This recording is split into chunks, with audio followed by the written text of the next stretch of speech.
देश की राजधानी नई दिल्ली में एक होटल में इतना बड़ा अग्निकांड हुआ कि 21 लोगों की जान चली गई।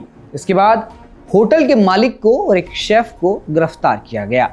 शेफ का नाम केशव नेगी, 65 साल का केशव नेगी, जिन्हें गिरफ्तार किया गया और उसके बाद से ही लगातार उनकी गिरफ्तारी पर सवाल उठने लगे। आखिर क्यों केशव नेगी को गिरफ्तार किया गया, कौन कौन केशव नेगी का साथ दे रहे हैं, आज की द हिल रिपोर्ट आपको इन तमाम सवालों के जवाब देगी।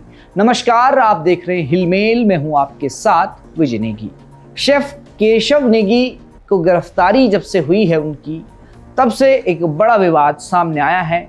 हर कोई यही पूछ रहा है कि आखिर केशव नेगी का क्या कसूर था।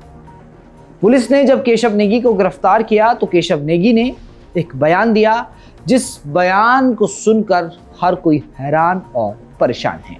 केशव नेगी ने बताया कि बुधवार की सुबह करीब 8:30 बजे जब वो रसोई में थे तो वहां रखा एक इलेक्ट्रिक स्टोव अचानक किसी बम की तरह फट गया।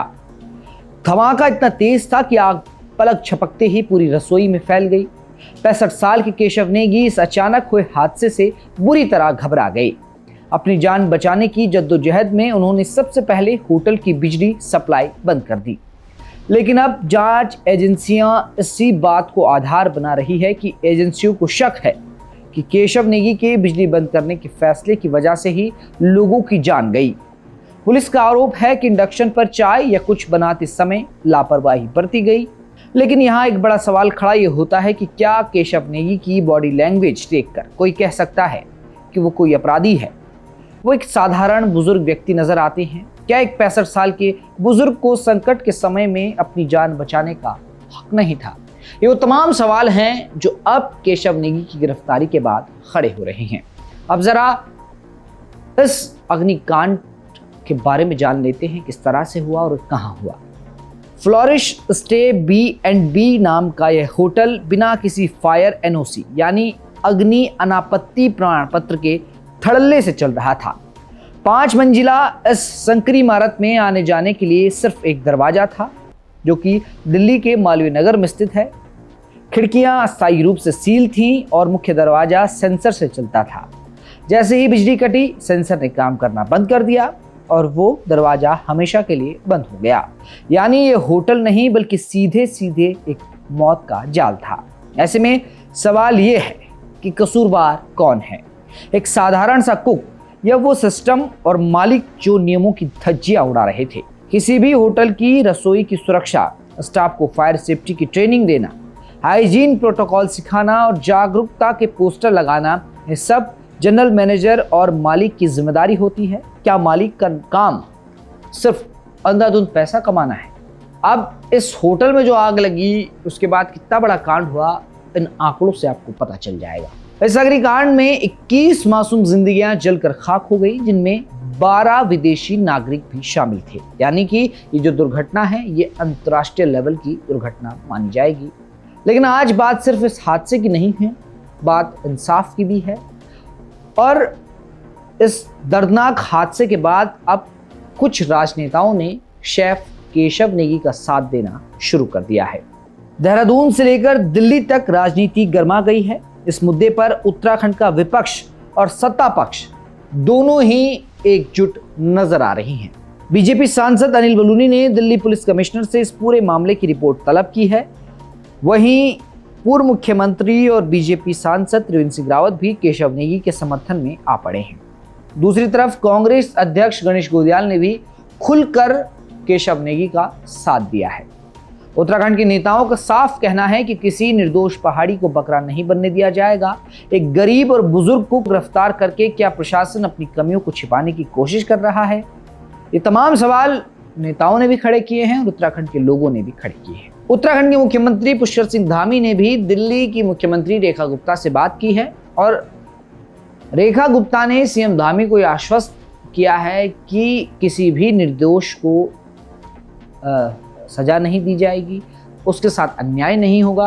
इस पूरी जांच को निष्पक्ष तरीके से किया जाएगा। और दूसरी बड़ी बात कि जो गिरफ्तारी हुई है वो दिल्ली पुलिस ने की है। दिल्ली पुलिस गृह मंत्रालय के अधीन है। लेकिन फिर भी लगातार उत्तराखंड के नेता इस पूरे मामले में नज़र बनाए हुए हैं। लेकिन नेशनल बिल्डिंग कोड्स के नियमों का यहाँ सरेआम उल्लंघन हो रहा था, तो इस क्षेत्र की कार्यदायी संस्था के अधिकारी कहाँ सोए हुए थे? उन्होंने साल में कितनी बार ऑडिट किया, कितने नोटिस जारी किए? आज वो अधिकारी सलाखों के पीछे क्यों नहीं है? ये तमाम सवाल हैं और यही वजह है कि शेफ केशव नेगी की गिरफ्तारी पर उत्तराखंड के लोगों का गुस्सा फूट रहा है। क्या हम हर बार हादसों का इंतजार करेंगे कि किसी बिल्डिंग में हादसा हो और उसके बाद उस बिल्डिंग की ऑडिट रिपोर्ट निकाली जाए? ये अधिकारी क्या कर रहे थे, सवाल ये है।